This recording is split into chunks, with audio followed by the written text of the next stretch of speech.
Vamos ter repá na decisão do Parazão, mas só em maio. Tem semifinais da Copa Grão-Pará e tem a Série B. Um furacão e uma locomotiva no meio do caminho de Papão e Leão. Já já para você aqui no NESF, Segundo Guerra.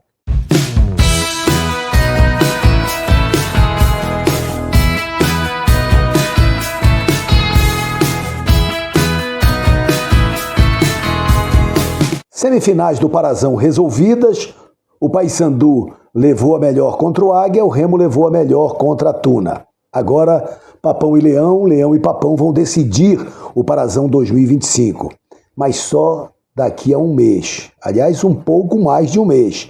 Nos dias 7 e 14 de maio, 2 quartas-feiras, teremos os 2 jogos decisivos do Parazão 2025. O importante é que Papão e Leão garantiram vaga na Copa do Brasil do ano que vem. E ainda tem uma vaga que vai sair para o campeão da Copa Grão-Pará. Tuna e Águia vão para as semifinais neste domingão. E no meio da semana que vem teremos então a definição do campeão da Copa Grão-Pará 2025. Rapidamente falando dos 2 jogos. O Paysandu meteu 3-1 no Águia, o Remo meteu 2-1 na Tuna. O Paysandu construiu a sua vitória com gols de atacantes. Primeiro, Nicolas, o artilheiro do campeonato, pegou uma sobra e fez 1-0. Houve um empate do Águia com o belo gol do garoto Cucri, de fora da área. Ainda no primeiro tempo, Rossi fez 2-1 e nos acréscimos, Benítez fez 3-1 para o Paysandu. O Paysandu fez um primeiro tempo melhor que o segundo, deu uma oscilada na etapa derradeira, o Águia cresceu, o Águia reclama de uma penalidade máxima não marcada pela arbitragem e também não caracterizada pelo VAR, fez até um documento protestando junto à federação, não querendo mais Delson Fernando Freitas da Silva e nem os outros componentes da arbitragem do jogo. Aí o Azulão saiu esperneando, espinafrando da fase semifinal do Campeonato Paraense. É importante destacar que Borazzi começou como titular e Del Valle foi opção de banco. No mais, o Paysandu teve o mesmo time. Luizinho Lopes repetiu basicamente a escalação do jogo contra a equipe de Capitão Poço. No clássico Remo e Tuna, a construção do placar foi mais ou menos parecida com a de Paysandu e Águia. Só faltou o terceiro gol do Leão Azul, que quase sai com o Adailton na reta final.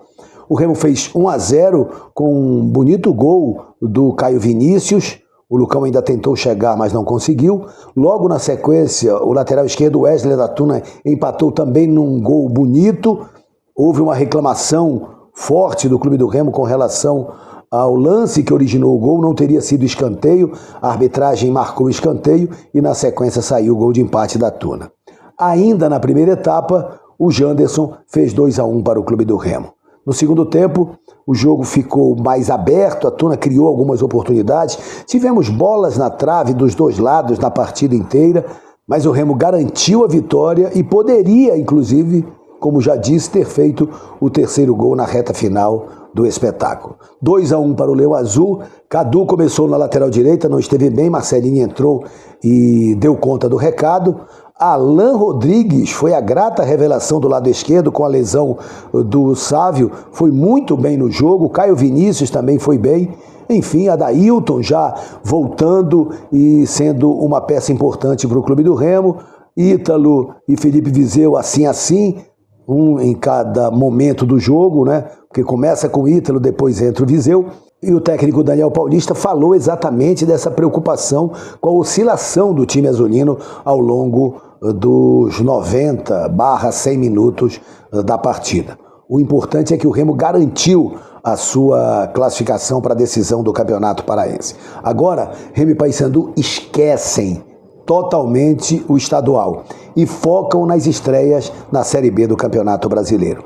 Aliás, Série B que terá televisionamento com nova direção a partir deste ano, com a saída do Grupo Globo e a entrada do Grupo Disney como comandante em chefe das transmissões da segunda divisão do futebol nacional. O Paysandu, nesta sexta-feira, 21 horas no Mangueirão, recebe o Atlético Paranaense. O Furacão, do técnico Maurício Barbieri, do Allan Kardec, sonho de consumo do Clube do Remo, do Abraão, também zagueiro do Fortaleza, que era uma vontade azulina na temporada passada. Este Furacão, que foi, de certa forma, desmontado, desmobilizado, foi perdendo forças, será o adversário do Paysandu. Tem toda a história do Atlético Paranaense e a gente precisa respeitar. Mangueirão, sem dúvida, com grande público, na sexta-feira prestigiando a estreia bicolor, e o técnico Luizinho Lopes sabe que é um jogo grande, um jogo pesado, e precisa ter toda a concentração do seu elenco para conquistar um bom resultado na estreia bicolor na Série B do Campeonato Brasileiro. O time do Paysandu deve começar com Matheus Nogueira, Brian Borges, Quintana, Martínez e PK, Leandro Vilela, Rossi, Matheus Vargas, Marlon e Borazzi, e o Nicolas mais à frente.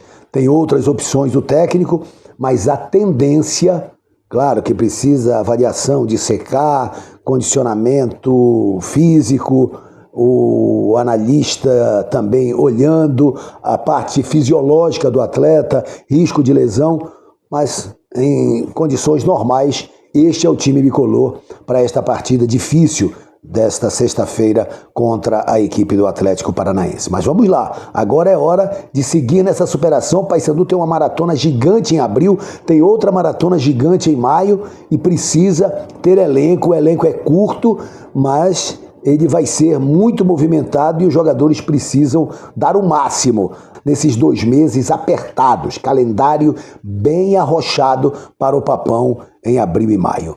O Remo, no domingo, vai jogar na Fonte Luminosa, 7 da noite, contra a Ferroviária. A Ferroviária de Araraquara pretende surpreender o Clube do Remo, o time da Locomotiva. Se o Paysandu tem o Furacão na sexta, o Remo tem a Locomotiva no domingo. Locomotiva que tem o Netinho, ex-Paysandu, que tem o Albano, ex-jogador do Clube do Remo, e é este time que espera ter a torcida do lado para apoiar. Como o Clube do Remo, a Ferroviária subiu da Série C para a Série B e pretende aproveitar 30 anos depois a sua volta à segunda divisão do futebol brasileiro. Jogando em casa, tem o apoio da sua torcida. Mas o Remo vai encorpando aos poucos com o Daniel Paulista e deve ter uma modificação no jogo de domingo. Marcelinho deve ser o titular na lateral direita. Não será uma partida fácil, o Remo tem consciência disso, mas espera surpreender a equipe paulista no jogo desta domingueira. Time do Remo para este jogo deve ser Marcelo Rangel, Marcelinho, Klaus, Reinaldo e Alan Rodrigues, a dupla volância com Caio Vinícius e Jaderson, os 3 na linha seguinte com Janderson, com Dodô e Pedro Rocha, e na frente o Ítalo. Deve ser este o time do Remo para começar o jogo. Leão Azul ainda sem Pavani, que segue na reta final da sua recuperação, já na transição, e deve aparecer no jogo contra o América Mineiro. Na segunda rodada, o Remo joga em casa contra o América Mineiro sem público no Mangueirão, e o Paysandu vai jogar em Goiânia contra o Vila Nova lá no Oba. Futebol paraense agora na Série B. 19 anos depois, estamos de volta à segunda divisão do futebol nacional. É isso, amigos. Saúde a todos. Até a próxima.